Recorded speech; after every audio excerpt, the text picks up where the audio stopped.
안녕하십니까. 안녕하세요. 네, 반갑습니다. 잘 지내셨습니까? 네. 제 소리 오늘 괜찮습니까? 네, 반갑습니다. 네, 지난 둘째 주는 제가 사실은 저게 코비드-19 감염이 됐었어요. 그래서 한 2주 동안 제가 격리하고 좀 몸살을 앓았는데, 지금 몇 년째 감기도 안 들었었는데, 그게 좀 독하긴 독하네요. 그러면서 지난번에 했던 우리 유마경의 그 문수살이 문질품에서 병이 걸린 보살은 어떻게 해야 되느냐 하는 걸 많이 생각을 했습니다. 그래서 우리 몸이 깨달은 사람이라고 부처라고 해서 몸이 병들지 않는 건 아니에요. 그래서 몸은 병들고 생로병사를 하죠. 그 가운데에서도 이제 유마경의 말씀처럼 물들지 않고 또 열반에 주하더라도 끝내 멸도하지 않는다라는 얘기는 항상 중생들과 함께 한다라는 그런 얘기죠. 사실 우리가 불교 공부를 해서 깨달으면 신통력이 생겨가지고 생로병사도 없고 무슨 이제 그런 걸로 아는데 그런 게 아니에요. 그렇죠? 그래서 우리 정말로 이제 제 혼자 스스로 생각을 그렇게 많이 했어요. 이 많은 사람들이 코비드-19으로 2년 동안 넘게 고생하는 분들도 많고 심지어 유명을 달리하신 분들도 계시는데 어떻게 주변 사람들도 많이 걸렸는데 나 혼자 안 걸리나 하고 했는데 결국은 막판에 이제 코비드-19이 왔어요. 그래서 와서 한 2주 동안 함께 했는데 그동안 집에 있으면서 처음에 며칠 동안은 정말 정신이 좀 없더라고요. 한 이틀 동안은 되게 감기가 이렇게 독한가 싶었는데, 지나고 나니까, 굉장히 존경을 했던 것 같아요. 그리고 2주 동안 또, 한 2주 넘게 격리하면서 여러 가지 생각도 많이 하게 되고, 공부한다라는 게 뭔가, 이 몸이 나이가 들고 병들어서 간다라는 게 어떤 건가, 그리고 마음은 어떻게 하면 괜찮을 수 있는가, 이런 생각을 많이 하게 됐었습니다. 자, 그래서 오늘은 239쪽이 되겠네요. 이제 제 6장 푸사이품입니다. 그러니까 부사이라는 말은 생각할 수 없다라는 뜻이에요. 그 뜻을 헤아릴 수가 없다. 그런 뜻인데, 이거는 이제 무슨 내용이냐 하면, 무슨 뜻을 헤아릴 수가 없느냐 하면은, 진정한 인의 해탈이라고 하는 것에 대해서는 보통 사람들은 여기에서는 구체적으로는 이 승문과 영각이라고 하는 이승에 대한 얘기예요. 그래서 통륜 스님이 이 6장 부사의품 전체를 앞서서 해설하면서 제일 먼저 얘기한 게 뭐예요? 이 품에서는 이승이 바로 소승의 이승을 말하는 거죠. 승문하고 영각승이 수승한 미묘 경계를 앉아서 지킬 뿐, 그러니까, 제대로 반보도 옮기지 않기 때문에, 제대로 실천하지 못한다라는 얘기야. 이게 궁극적인 본문에 대해서는. 그래서, 유마하고 문수 두 보살이 등장을 해서, 바로, 이 이승 가운데 특히 부처님의 직접 제자였던 승문승들이죠. 그죠? 그래, 결국은 이 유마경이 목표로 하는 게 소승불교의 한계를 지적을 해서 일깨우는 내용이에요. 그래서 특히 승문들이 부처님의 직접 제자였음에도 불구하고 궁극적으로 대승불교 실천에까지 나가지 못한 것을 이제 유마하고 문수의 대화를 통해서 지적하는 내용이죠. 그래서 우리가 흔히 들었듯이 소승은 이제 승문, 영각승 가운데 승문이란 말은 스라바카라고 소리를 듣는 사람이란 뜻이에요. 원래 승문이라 한자로도 그렇죠. 승문승, 영각승 그러는데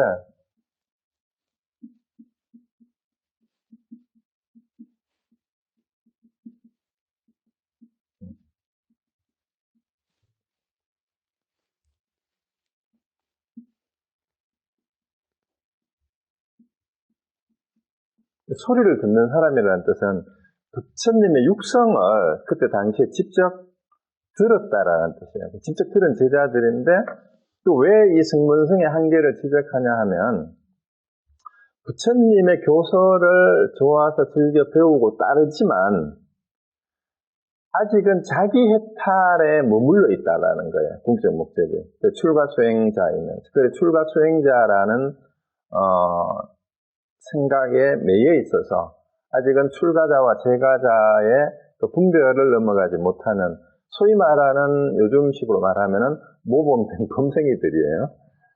그래서 자리 이타라고 흔히 이제 대승불교로 표현하는데 자리행은 하지만 이타행을 또 대비심을 아직은 내지 못한 상태에 있는 그런 사람들을 이제 지칭하는 거다 이렇게 이제 흔히 이제 얘기하는데 거기에서 출발하면 됩니다.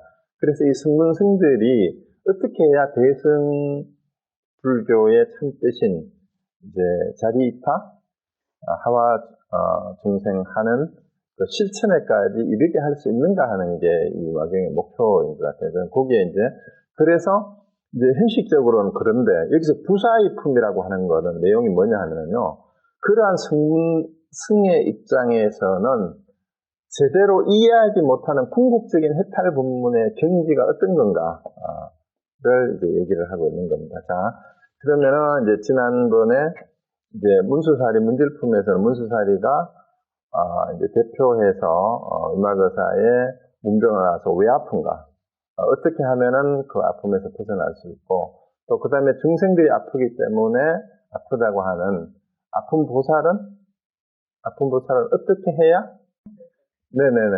그래서 이제 승문이 부처님의 직접 제자들인데, 그 얘기는 부처님의 말씀을 잘 알아듣지만 아직은 궁극적인 대승불교의 실천자인 보살의 경지까지 아직 오지 못했는데 어떻게 하는 것이 자리이타, 그 자리행만이 아닌 이타행과 대비심을 가진 대승보살로서 제대로 살아갈 수 있는가에 대한 그 얘기인데, 근데 그러한 궁극적인 해탈에 대한 내용을 아직 이승은 제대로 이해하지 못한다는 게 부사이라는 뜻이에요.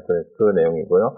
그래서 이제 문수사리 문질품에서 문수보살이 이제 아파서 누운 것을 왜 그러냐? 그러면은 아파서 등등보살을 어떻게 해야 되느냐 하는 것에 대한 답이 이제 유마의사가 아픈 보살은 몸은 아프지만 거기에 물들지 않는다 그랬어요. 그리고 또 열반을 알지만 멸도에 머물지 않는다라고 이제 얘기한 게 마지막이었고요. 그렇게 얘기하고 있는데 이제 우리 240쪽으로 갑니다. 이제 금방 사람들이 문병을 와가지고 문수가 간다니까 이 제자들이 또 보살들이 다 따라왔잖아요. 이제 어디가 편찮으십니까? 그리고 이제 문수가 했는 내용이 그거였잖아요. 이 아픈 보살에게, 병이 있는 보살에게 보살은 어떻게 위로를 해야 됩니까? 이렇게 물은 것은 뭐라고 위로를 문병을 윤문을 해야 될지 모르겠습니다. 그렇게 얘기를 한 거예요. 그렇게 이제 해서 어디가 아프세요? 어떻습니까? 하고 이제 얘기가 다 끝난 거죠. 이제 와가지고 그러니까 자 이제 문병을 왔으니까 손님들이 서서 계속 있을 수가 없잖아요. 이제 자리에 앉으셔야죠. 이제 그런 순서가 되는 겁니다. 자 그래서 이제 시작하는 게 242쪽에 본문이 이렇게 시작합니다. 이때 사리불이 방 안에 의자가 없는 것을 보고 이 모든 보살들과 큰 제자들은 어디에 앉을 것인가? 문병을 와서 좀 앉아야 되는데 자리가 없어 앉을 자리가. 그 생각을 하니까 유마일이 벌써 이 타심통을 하죠. 그래가지고 그 뜻을 알아차리고 사리불한테 묻습니다. 도대체 그대는 법을 위해 왔는가? 앉을 자기가 아니고 자리 오타입니다. 그대는 앉을 자리를 위해서 왔는가? 이렇게 물은 거예요. 그대는 법을 이제 문병을 가는데 자기는 감당할 능력이 안 된다고 꼬리를 내려놓고 문수보살이 간다니까 따라왔잖아요. 따라온 거는 뭐예요? 문수보살하고 유마의사 사이에 대단한 법문이 이제 법거량이 있을 거라는 걸 생각하고 그거를 배우러 온 거 아니에요, 그죠? 그러니까 이제 그렇게 딱 바로 직설되고 지적을 합니다. 그러니까 참 유마교사가 어떻게 보면은 진짜 보통 사람들은 만나기 참 가까이 가기 힘든 사람. 말만 하고 생각만 굴려도 이렇게 바로 지적을 해버리니까. 그러니까 그대는 법을 위해서 왔느냐 자리를 위해서 왔느냐 이렇게 물으니까 이제 사리불이 또 이제 변명을 합니다. 저는 법을 위해서 왔을 뿐 앉을 자리를 위해서 온 것이 아닙니다. 하니까 이제 마일이 사리불이요. 대저 법을 구하는 사람은 신명에 탐착하지 않거늘 하물며 어떻게 앉을 자리를 구하겠는가. 이렇게 얘기를 하고 나서 이제 쭉 설명을 하는데 이게 이제 무슨 얘기냐 하면 이제 앞부분에 문수사리 문질품을 할 동안 계속 서가지고 문답을 했잖아요. 시간이 꽤 걸린 거예요. 그래서 이 사람들이 많이 왔는데 얘기가 길어질 것 같으면 좀 앉아서 하면 좋겠는데 라고 이제 생각을 하니까 딱 너는 앉혀처리를 위해서 왔느냐 하고 물으니까 이제 유마가 이렇게 얘기한 겁니다. 법을 구하는 사람은 목숨마저도 집착함이 없는데 어떻게 좀 서가지고 듣는다고 그걸 힘들어한다고 앉을 자리를 찾느냐라고 얘기를 한 거예요. 그래서 이제 목숨마저 탐착하지 않는다는 얘기는 이 얘기 그 책의 해설 부분에도 보면은 제일 대표적인 게 뭐예요? 진리를 구하기 위해서 깨달음과 법을 구하기 위해서 목숨마저도 기꺼이 버렸다라는 거는 대표적인 게 부처님부터 시작이 되죠. 부처님 전생담에서 설산동자일 때 나찰한테 몸을 던졌다는 얘기는 여기 나와요. 그 다음 페이지에 보면 242쪽에 한번 보세요. 242쪽에 맨 밑에 주석 1번 242 마치 설산동자가 석존의 전선단 중에 하나인데 석존이 동자의 몸으로 법을 구할 때에 재행무상시 생멸법이라는 구절이 공중에서 들려오는 말을 듣고 이게 어디서 나는 소리인가 하고 사방을 둘러보니까 사람은 아무도 없고 설산에서 수행을 할 때 나무 위에 나찰이 사람 잡아먹는 귀신이에요. 매달려 있는 거예요. 그래서 이 얘기 다 아는 얘기잖아요. 그러니까 이제 설산동자가 이 나찰을 보고 방금 재행무상 시생멸법이라는 얘기를 당신이 해 있느냐 이렇게 하니까 내가 그랬다 그러니까 그렇다면 그 다음 구절이 분명히 있을 건데 이 재행이란 말은 일단 현상계에 이 드러난 법하고 조금 다르지만 일단 이 형상화된 움직임이 있는 모든 거예요. 이게 전부 다 무상한 것이 이제 나고 죽는 법인데 그럼 그 다음에 뭔가 맺는 구절이 있어야 될 텐데 그 다음 구절이 뭐냐 얘기를 하니까 나찰이 나는 배가 고파서 더 이상 얘기를 할 수가 없다 이러는 거예요. 그 말을 어떻게 하는지 모르겠죠, 그죠? 그런데 그렇다면은 내가 그대가 허기를 면할 수 있도록 뭔가 내가 대신 구해주도록 하겠다 이러니까 나는 산 사람의 표밖에 먹지 않기 때문에 여기는 산 사람은 당신밖에 없으니까 당신 표밖에 먹을 게 없다 이렇게 얘기를 하는 거죠. 그렇다면은 그 다음 구절을 들려준다면은 내 몸을 바쳐서라도 그 다음 구절을 듣고 싶다 이렇게 얘기를 하죠. 그러니까 이제 그렇게 약속을 하고 그 다음 구절 알려달라라고 얘기를 한 게 바로 이제 그 다음에 나오는 구절이죠, 그죠? 그래서 생멸멸이 정멸이다 이런데 흔히 이제 모든 것이 더덥구나 이것이 생멸법이다라고 멸하는 법이다. 재행이 무상해서 무상한 것이 이것이 곧 정멸 이게 됐고 이제 이게 생멸법인데 그 생멸라고 멸하는 법이 다 없어지면 생멸이 없어지는 그것이 곧 즐거움이다 혹은 극락이다 이렇게 표현을 해요. 이 구절을 듣고 이제 손가락을 물어서 이제 피로 바위에다가 이 구절을 적어놓고 절벽위에서 이제 나찰한테 먹으라고 몸을 던졌다는 얘기죠.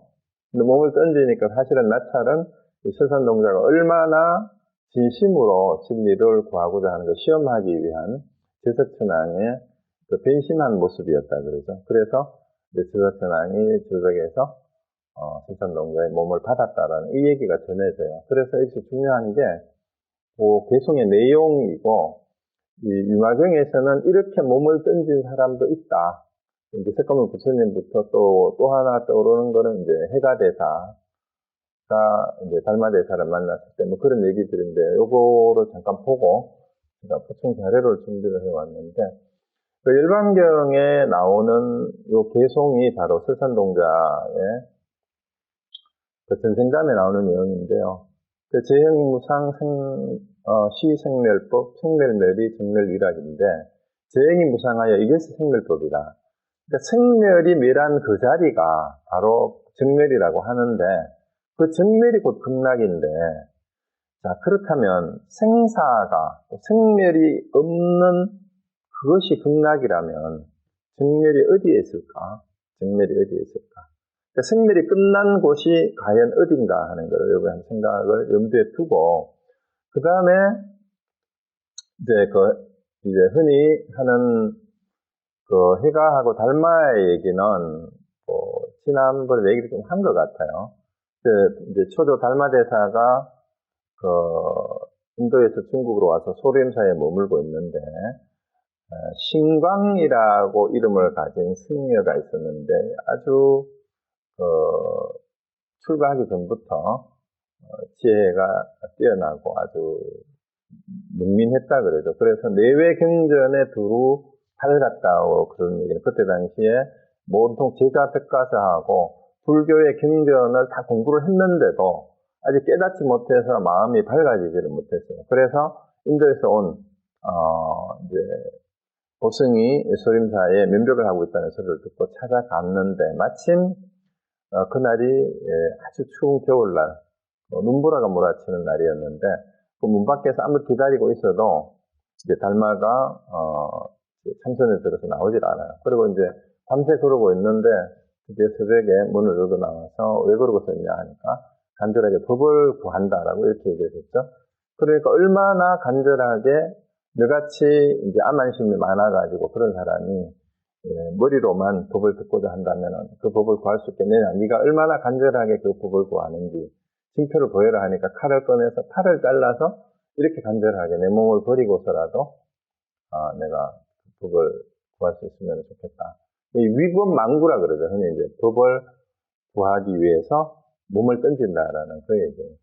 그렇게 하니까 이제 제자로 받아들여서 수행을 하게 됐고, 그러던 어느 날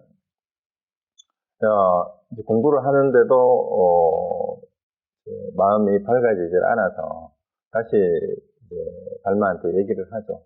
아무리 공부를 해도 수행을 해도 마음이 많이 밝아지지 않고 편안해지지가 않습니다. 그래서 왜 그러냐 하니까 내 마음이 아직 불안하다는 거예요. 마음이 괴롭다고 깨닫지 못해서. 그렇다면은 어디 네 그 괴로운 마음을 나에게 가져오너라. 이렇게 얘기를 하죠. 그러니까 그 괴로운 마음을 여기 내놔라. 그러면 내가 네 그 괴로운 마음을 편안하게 해주겠다라고 얘기를 하니까 해가가 아무리 찾아도 그 괴로운 마음을 찾을 수가 없습니다. 하니까 내가 너를 이미 편안하게 했느니라 하는 이 말에 이제 깨달았다라는 그 얘기죠, 그죠? 그런데 이제 여기에서 중요한 게 이게 안심법문이라고 하는데, 우리가 공부를 하는 이유가 흔히 해탈하기 위해서 열반을 얻기 위해서 이렇게 얘기를 하는데, 현실에서 해탈이라는 말은 이해가 돼요. 그게 해탈이라는 말이 현실적인 것 같아요. 그 해탈이 특별히 다른 게 아니라 지금 현재 내가 살아가고 있는데 많은 불안함과 괴로움이 있다라는 거예요. 여기에서 벗어나고 싶다 이 말입니다. 여기에서 벗어나고 싶다. 그게 해탈이에요. 그러면 우리가 수행을 하고 공부를 하는 출발점이 뭐냐 하면은요, 편안하지 않다, 뭔가 괴롭다, 불편하다라는 거예요. 그래서 거기에서 벗어나고자 하면 어떻게 하면 되겠느냐라는 게 이제 수행의 출발이라는 겁니다. 그래서 사실은 그렇다면은 공부를 한다, 깨닫는다라는 것도 뭐냐 하면 여러 가지 이론이 있고 말이 있지만 사실은 불안함과 괴로움이 없어지는 것이 깨달음이에요.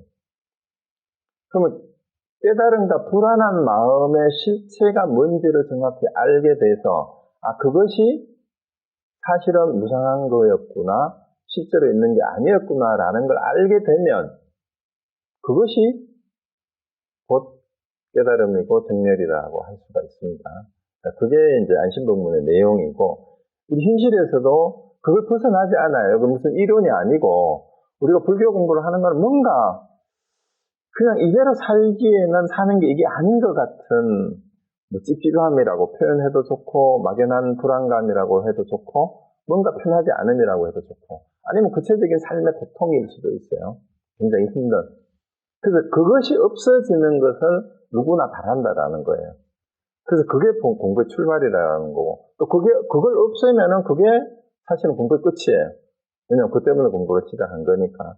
그런데 일단 본문으로 다시 돌아가면 사리부리한테, 그래서 법을 구하는 사람은 목숨마저도 신명이라는 말이 목숨, 사람의 목숨이라는 뜻이죠. 거기에도 집착하지 않는데 어떻게 자리를 구하느냐 이 말이에요. 그러고 나서 이제 쭉 이제 잔소리를 한참 합니다. 뭔 얘기를 하냐 하면은,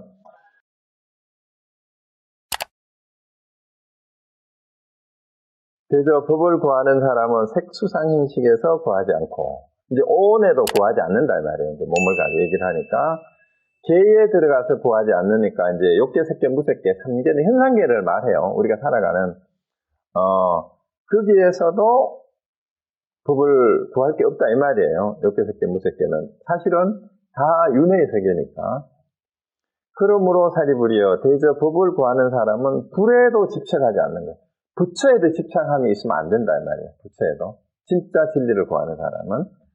그리고 법에도 구하여 집착하지 않으며 중에도 구하여 집착하지 않으며, 여기 중자는 무리중자를 썼는데 승가를 얘기합니다. 그러니까 불법승 삼보 어디도 구함이 없는, 어디에도 구하지 않는다 이 말입니다. 그래서 여기는 오온에도 구하지 않고 삼계에서도 혹은 불법성 어디에서도 구함이 없다 이 말입니다. 거기에도 집착하지 않고, 대저 법을 구하는 사람은 괴로움을 보아서 구함이 없으며, 이 말은 뭐냐면요, 이게 그 다음에 집을 끊어서 구함이 없으며 열반을 증거하고 수도하여 구하지 않습니다. 이거는 사성제를 얘기해요. 그러니까 이제 구하는 사람은 괴로움을 보고 뭔가 거기에서 구할 게 있냐, 이거는 이제 고성제의 가르침에서 뭔가 구할 게 있느냐는 거기도 없다라는 거예요. 사성제, 고성제, 집성제, 멸성제, 도성제잖아요. 이 사성제에서조차도 구할 게 없다. 왜 이런 얘기를 쭉 하느냐 하면, 오온이나 삼보나 사성제나 이런 게 전부 뭐예요? 초기 불교의 기본 교리들이잖아요. 거기에도 집착함이 없어야 된다. 이렇게 한마디로 이제 사리부리 누굽니까? 지혜제일이고, 부처님의 10대 제자 가운데 지혜제일이라는 사리불에게 당신이 알고 있는 부처님에게서부터 배운 기본적인 교리조차도 집착하면 안 된다, 이 얘기를 하고 있는 거예요. 이거 다 까버리는 거예요. 이것도 내려놔야 된다. 고집멸도도 거기에서 구한다고 법이 구해지는 거 아니다, 이렇게 얘기를 하는 겁니다. 왜냐하면 법에는 희론이 없기 때문이다. 이걸 뭐라고 얘기하는가 하면은, 이걸 전부 이론으로 접근을 하면은 아무리 오온이 어떻다고 얘기를, 오온이 뭐라고 얘기를 하고 상계가 어떻고 고집멸도가 어떻고 얘기를 해봤자 이론으로 끝나면 이론일 뿐이고 실론이라면 말장난에 불과한 게 된다 이 말입니다. 실제로 이것이 체득되지 않으면 그 얘기예요. 실론이 뭐냐, 법에는 실론이 없다, 이론이 아니다 이 말이에요. 진짜 진리에는 이론이 없다 이 말입니다.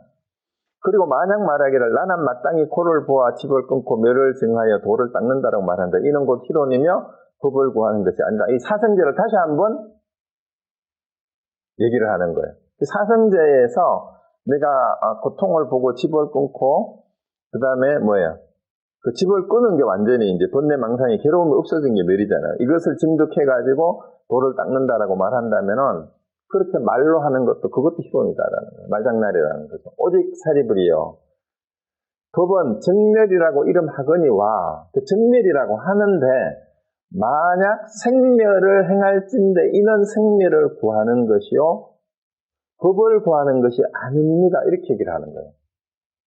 자, 여기에서 또 역설이 나와요. 자, 여기에서 법을 정멸이, 진짜 가르치는 정멸이에요. 정멸이 극락이다라고 여기 일반군 사국에 내가 화면에 띄워놓은 거 다시 보세요. 생멸이 끝난 그것이, 생멸이 다 끝난 그것이 바로 정멸인데, 이게 극락이고 이게 해탈이에요. 이게 열반인데, 이건 뭐라고 합니까? 정멸이라고 이름을 하긴 하는데, 그게 깨달음이 맞기는 맞는데, 만약 생멸을 행할진대 이는 곧 생멸을 구하는 것이 된다, 이 말입니다. 그러니까, 나고 주하는, 만약에 멸하는 것을 쫓아가면, 그 나고 구하는 게 있게 되잖아요. 그걸 윤회하는 거예요. 생멸을 구하게 되면. 그것은 법을 구하는 게 아니다, 이 말입니다. 생멸을 쫓아가는 거는.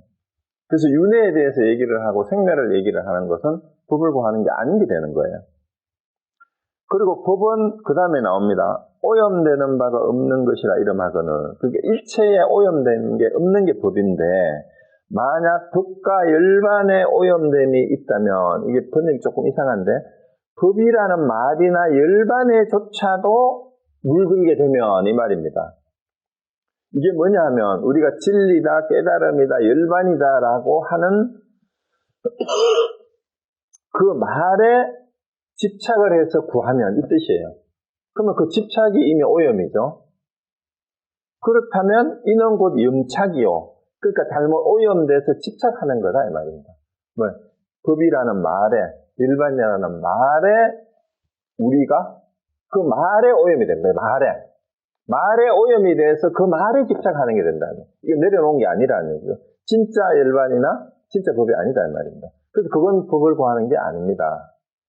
법에는 행체가 없거늘 만약 법을 행한다고 하면, 자, 법은 행체가 없기 때문에 뭐뭐를 법을 행한다라고 하는 것도 말이 안 된다는 얘기예요. 그러니까 이것도 법을 행한다라고 하면 그것이 곧 행하는 게 되잖아요.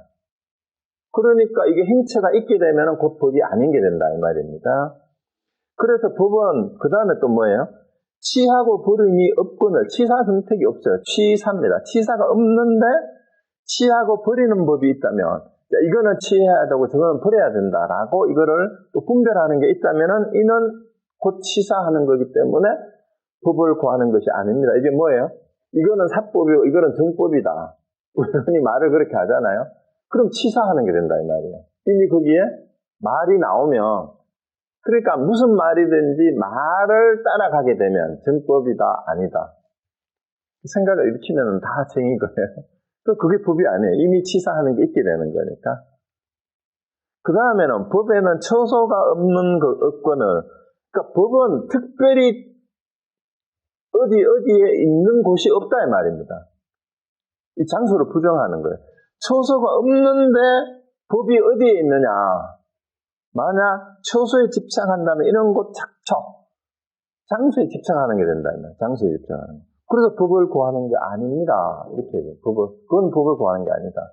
자, 그래서 다시 화면을 한번 보세요. 화면에 제가 띄워놓은 일반견 사국에를 제가 적어 놨잖아요. 지행무상생명놀이 생멸이 정멸위락인데, 그래서 선사들이 끝내주는 게 뭐냐 하면은요, 이제 교리를 간순히 가르치는 교정에서는 이 본문을 해설을 해요. 이 개송을. 이렇게 해설을 하는데 선사들은 이걸 이렇게 얘기를 해놓고 마지막 질문을 본인에게 다시 돌려줘 버립니다. 정멸위락이라고 하는데 정멸이 어디 있느냐 이렇게 물어요. 여기에 답을 하지 못하면은 정멸이 있는 것, 정멸이 어디 있느냐라고 물었으니까 질문은 정멸이 어디 있느냐라는 게 질문이에요. 그러면 답을 어떻게 해야 됩니까? 어디에 있습니다라고 얘기를 해야 돼요. 그런데 어디에라고 얘기를 하면은 그 어디라는 게 장소가 되잖아요. 처소가 되잖아. 그러면 그거는 처소에 집착하는 거다라고 또 바로 혼이 날 거란 말이에요. 그건 아니다라고. 그래서 처소에 집착하지 않고 정멸이 어디에 있는지를 한마디 이룰 수가 있어야 돼요. 그 한마디 이르는 법을 할구라고 해요. 할구. 그래서 여기에 보세요. 법에는, 다시 본문에, 경전에, 법에는 처소가 없거나 만약 처소에 집착한다면 이런 거 착처요. 착처라면 장소에 집착하는 거다 이 말이에요. 법은 특별한 장소가 아니거든. 그러니까 법을 구하는 것이 아닙니다. 그러니까 이 개송에 대해서 정멸위락이라고 했는데 정멸이 어디에 있느냐라고 이렇게 물으면은 정멸이 어디에 있다라고 대답을 할 수 있어야 됩니다. 그렇다고 대답을 안 하면은 또 안 돼요. 자기가 완전히 이해한 게 아니라고 생각하는 거예요. 여러분들 이 개송은 다 알죠? 여러 번 들었어요. 웬만한 책에도 다 소개가 되고 있어요. 자, 그러면은 이 개송의 글자의 뜻풀이를 이해하고 이게 뭐 배경을 어디에 나오는 건데 전생단 얘기인데 뭐 어쩌고 아무리 썰을 풀어도 마지막에 그럼 정멸이 어딘데? 여기에 대해서 자신있게 어디다라고 대답을 할 수 없다면 그거는 아무리 이론을 가지고 와서 증거를 하려고 해도 그거는 아니에요. 그건 자기 게 아니거든. 자기 게 아닌 건 뭐예요? 실론이에요, 실론. 말장난이다, 이 말이에요. 그 정말로 정멸이 어딘지 자기가 알아야 돼. 근데 또 많은 이론가들은 얘기합니다. 정멸이 어디냐 하면은 뭐 온사방이 언제 어디나 정멸이 다 정멸입니다. 그 말도 말 뜻은 맞지만 자기가 진짜 체득해서 그렇게 나오면은 맞는데 그것도 지금 제가 얘기한 것처럼 어디서 보고 듣고 그 얘기를 할 수 있어요. 그렇죠? 그것도 아니에요.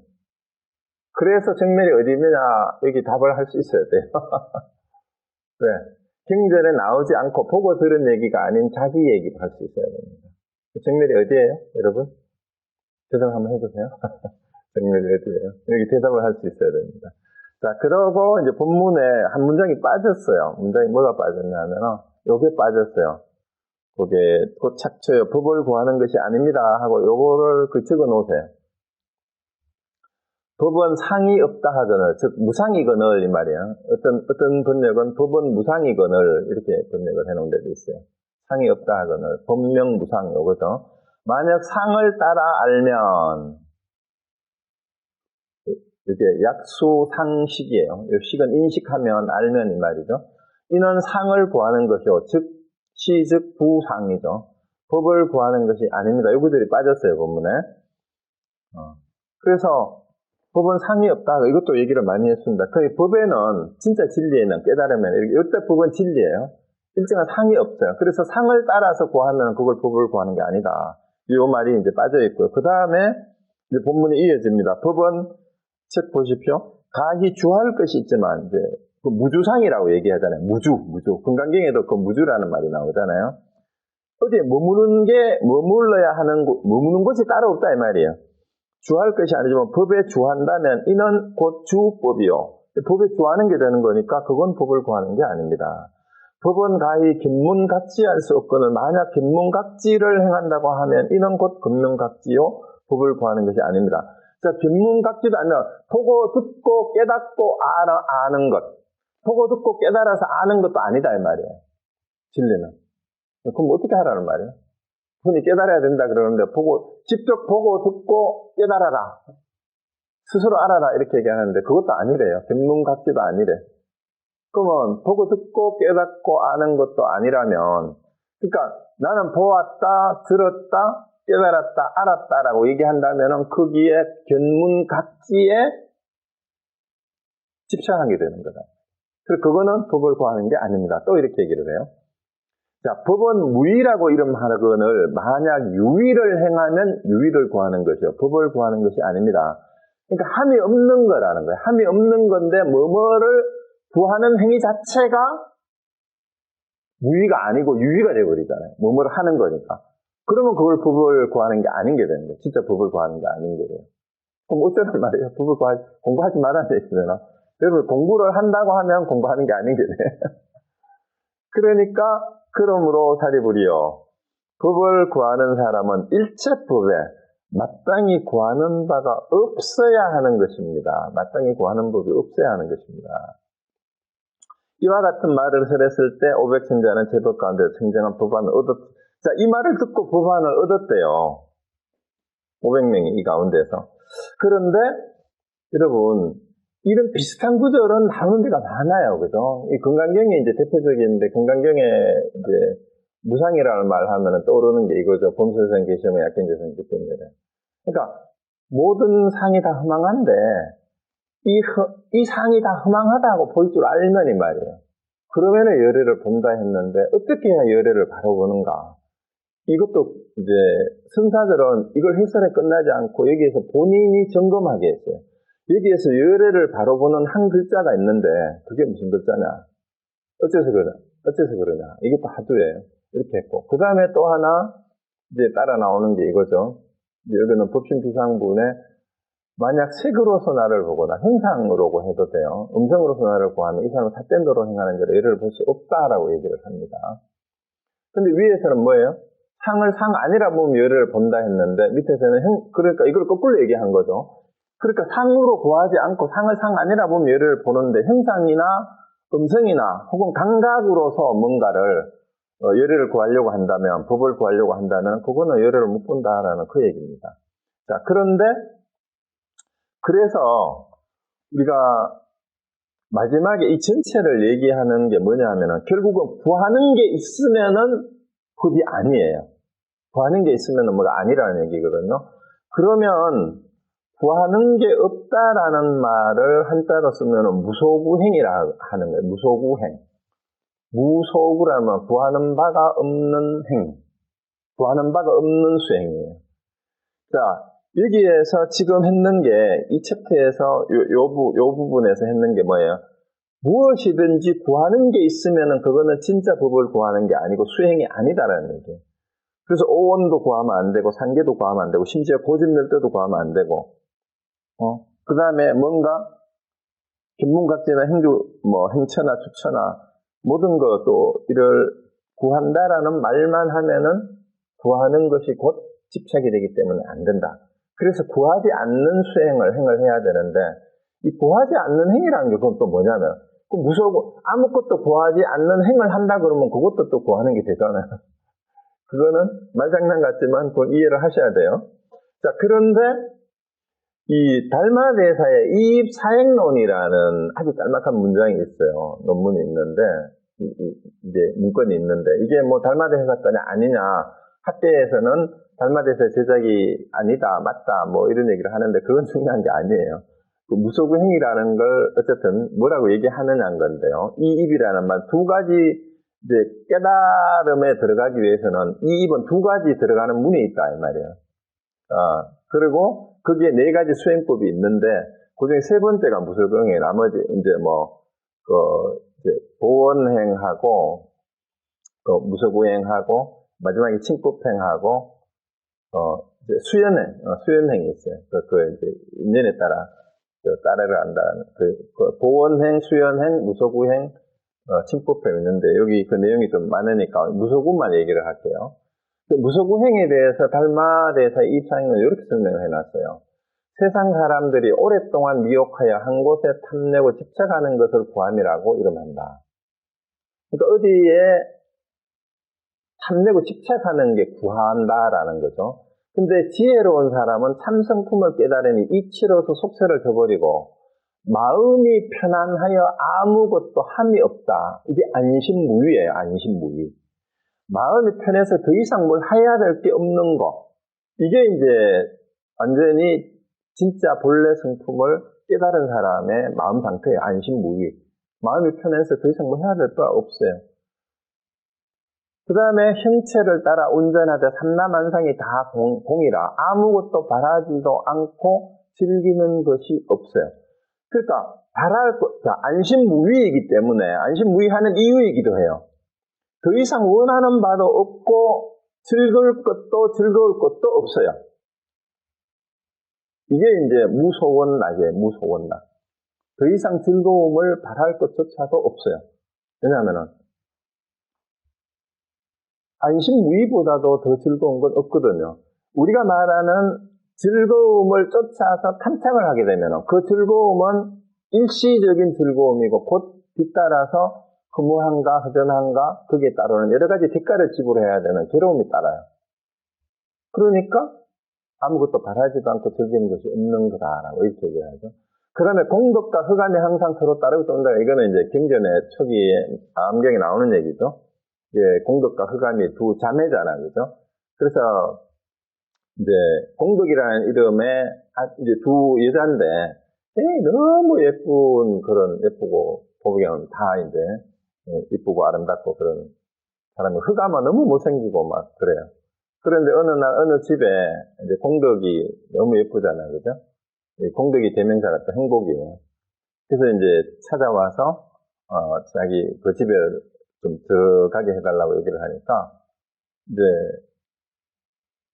주인이 허락을 하니까 그런데 잠깐 나는 내 흑암이라는 동생이 있는데 꼭 같이 들어가야 된다. 그 흑암은 너무 못생기고 막 보기만 봐도 소름 끼치고 이제 그런 여자예요. 그런데 공덕만을 드리려고 하니까 공덕과 흑암을 따로 떼낼 수가 없다. 흑암은 불행의 대명사예요.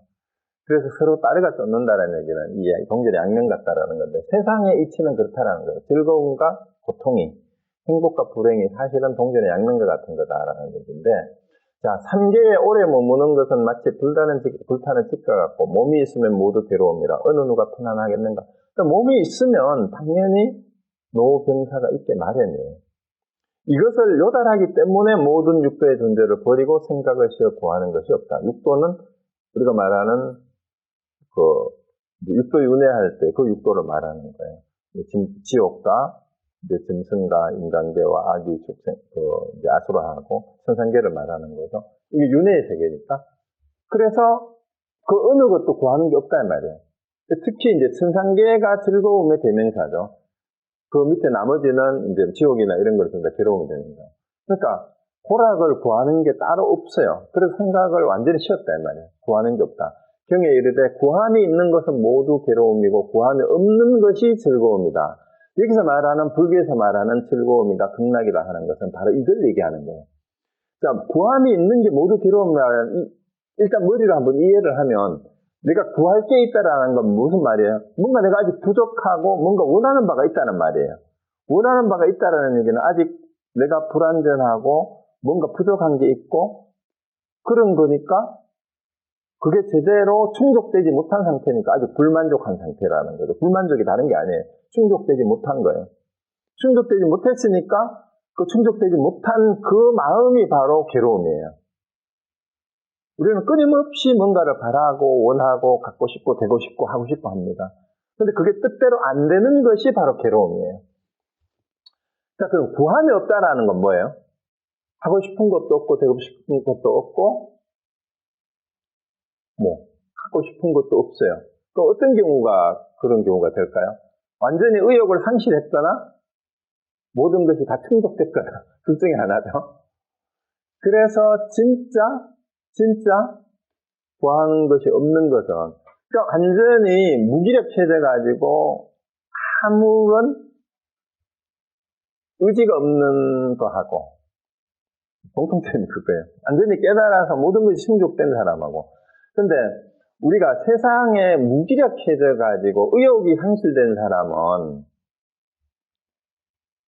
오히려 그 자체가 괴로움이죠. 사실은 의욕이 상실돼서 완전히 그냥 삶에 대한 의욕조차도 없는 그런 상황인데 깨달은 사람은 더 이상 구하고 되고 싶고 하고 싶은 갖고 싶은 게 없지만 생기발랄하게 그냥 즐길 뿐이에요.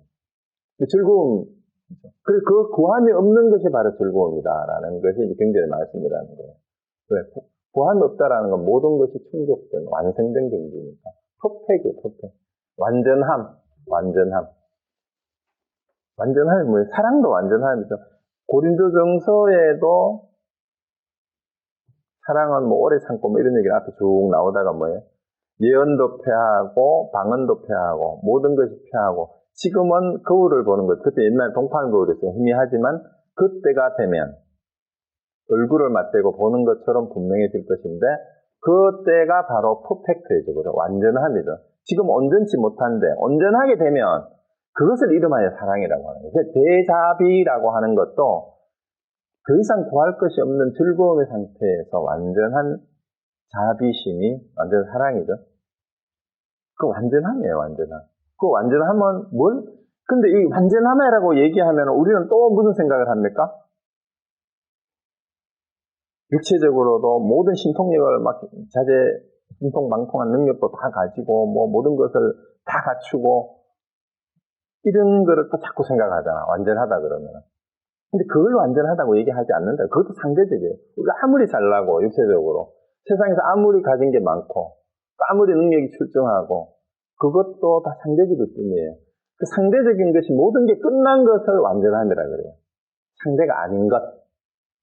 그러니까 구함이 없는 그건데, 자, 그러므로 구함이 없는 것이 참으로 도의 행위다. 이게 무소구 행위예요. 라는 것을 알 수 있다. 고로 구하는 것이 없는 수행이라고 말하는 것이다. 이게 무소구 행을 달마 이인론에서 이렇게 표현을 하고 있는데, 어쩌면은 바로 이 유마경의 이 내용을 달마대사가 정리하고 있는 것 같기도 해요.